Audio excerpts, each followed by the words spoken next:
Now we're going to talk about changing the pre-filters on a GX300. Real simple process. The first pre-filter, located near the input tube, is our sediment filter. This is the filter that captures the rusts and the large particles of sediment that come through the water line. The filter to the right of that, facing the rear of the unit here, is our carbon block filter. And our carbon filter is going to primarily remove chlorine, but it removes a lot of other harmful pollutants as well. So the first thing we want to do to change pre-filters is shut off the incoming water pressure. So wherever you have your incoming water supply, turn it off.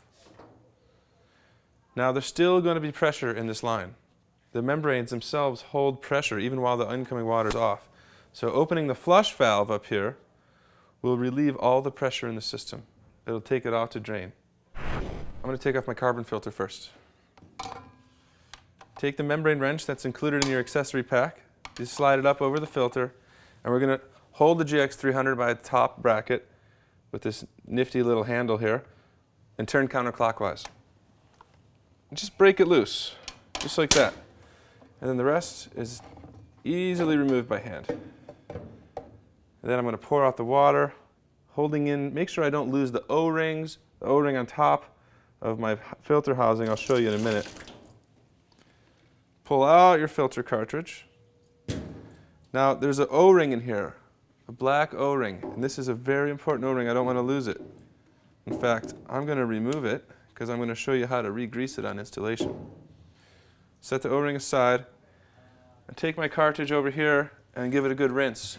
I can even use a scrub brush if I have one and scrub out the cartridge. There's going to be a lot of water has been filtered through here, so there's going to be some buildup. Turn my water on. I can get down there and scrub it out and get all the debris loose. Pour it out, give it a good rinse again. Upon installation, it's really good to use to re-grease all our rubber contact points. And we're going to use silicone, a food-grade silicone grease. And you could use olive oil for this. You could use a vegetable oil. Those oils break down over time, though. This grease will stay on for a while. It'll keep this thing lubricated so that the next time you need to change your filters, it comes off. These housings come off really easy. And that's what this is for. It's also so that when we put them back on, the rubber doesn't cinch up and bend or break. This greases the seal. It's a very important part. I would not skip this. Make sure the O-ring's seated perfectly in its groove all the way down. I take my new carbon filter, put it in the center of the housing. Also, grease the top of this carbon filter. It's got a little rubber O-ring. And now I'm ready to put the housing back on. Hold it up in the center. Just give it a spin. And now my rubber just contacted, my O-ring, I just contacted the boss there. And so I can turn it by hand. And really these housings should be hand tightened. But if you're unsure of your own strength and you want a little help, you can use the filter wrench. But do not over tighten them. In fact, just a little bit. A little tighter than you can do it with your hand if you're not sure. Okay, now let's do the sediment filter.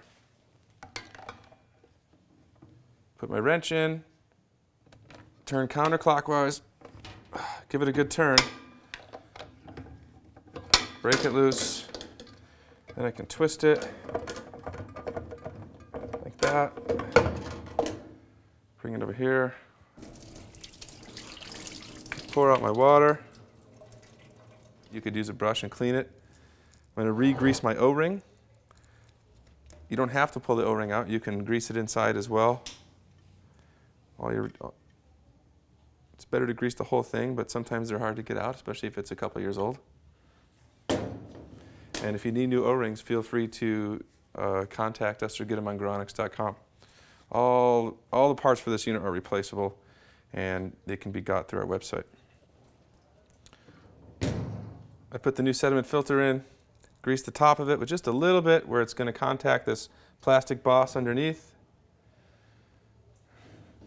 Just a little bit. And now I'm going to install this housing as well.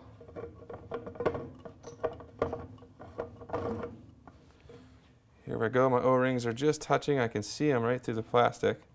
And I'm just going to give it one little turn after tightening.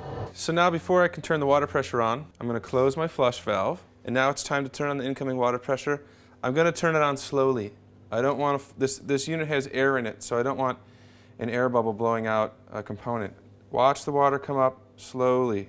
So in other words, don't turn the full water pressure on right away.